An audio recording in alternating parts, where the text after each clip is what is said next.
Meeting de avance ng Team Kaya This ni Sara Diskaya Vico Soto ang isinigaw. Iyan ang pag-uusapan natin patungkol sa kinabibiliban at hinahangaan nating alkalde ng Lungsod Pasig na si Mayor Vico Soto.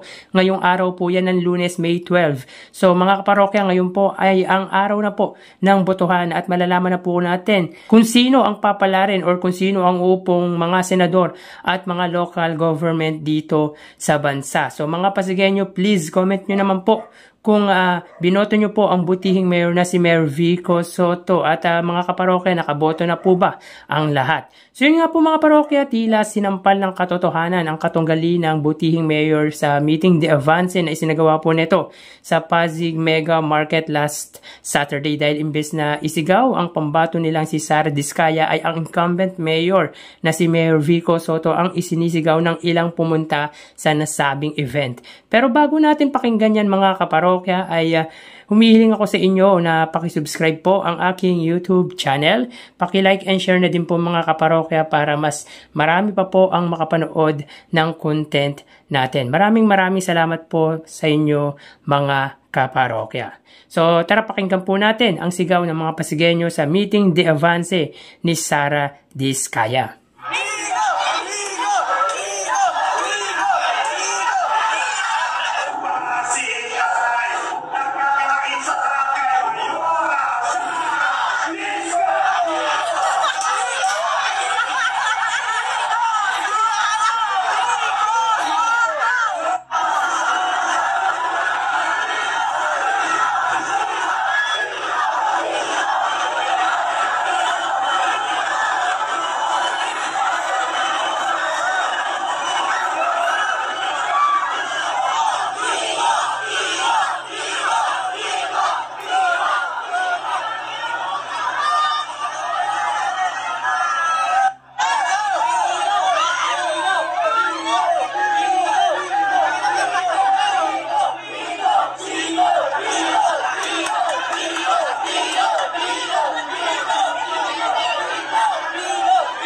So yun nga mga kaparokya, tila sinampal ng katotohanan ang grupo ng kalaban ng incumbent mayor na si Mayor Vico Soto sapagkat instead na isigaw ang pangalan ng katunggali nito na si mayoralty candidate Sara Diskaya ay ang pangalan ng butihing mayor ang isinigaw ng grupo na pumunta sa meeting de avance ng Team Kaya This na isinagawa sa Pasig Mega Market nitong nagdaang Sabado. Kung saan sa Plaza Rizal naman isinagawa ng grupo ni Mayor Vico Soto ang meeting de avance nila.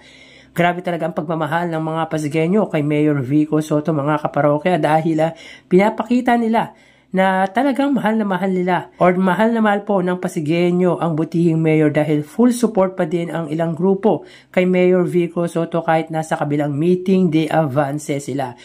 Legit na pahiya ang mga katunggali ng butihing mayor sa ginawa ng ilang grupo na ang sigaw ay ang pangalan ni Mayor Vico Soto sa meeting de avance ng kalaban nito.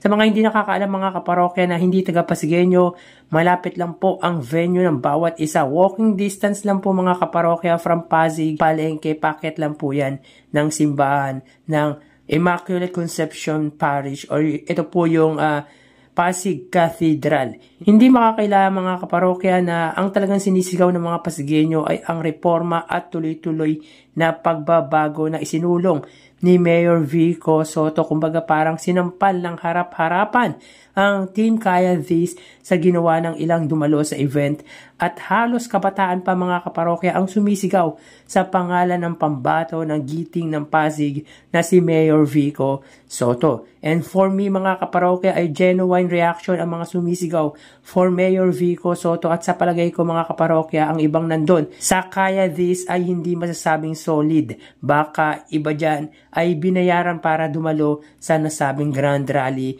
ng Team Kaya This ni Sara Diskaya. Actually, nag-perform doon mga kaparokya sina Andrew E. at Flo G. Samantala si Tito Soto at Bossing Vic Soto naman ang dumalo sa event ng giting ng Pasig. So as you can see here mga kaparokya ay hindi magkanda umayaw ang mga tao. Sobrang dami ang sumuporta sa grand rally ng giting ng Pasig mga kaparokya. Punong-puno ang venue para ipakita ang pagmamahal at suporta nila sa pinakamagaling na punong lungsod sa Pasig at sa buong bansa. For sure, lahat yan mga kaparokya ay legit at solid Vico Sotto dahil ang nasa puso nila ay ang butihing mayor at ang Team Giting ng Pasig.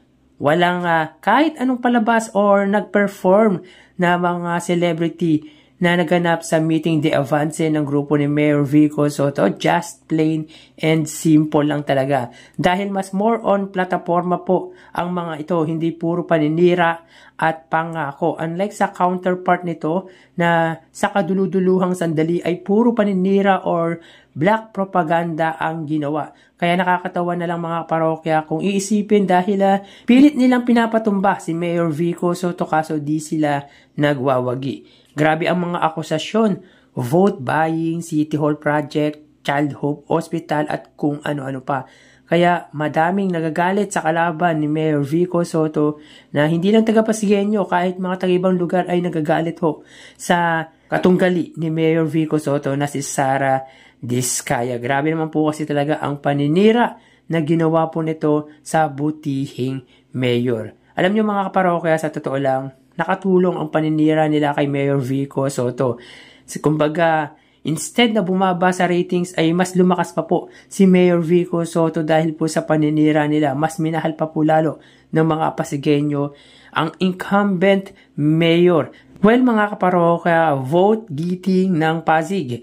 Doon tayo sa may pinatunayan. Kumbaga, kay Mayor Vico Sotto nasa mabuting kamay ang lungsod Pasig dahil proven and tested na at inuuna talaga ang kapakanan ng mamamayang Pasigueño. So hanggang dito na lang po tayo mga parokya. Mag-iingat po tayo palagi.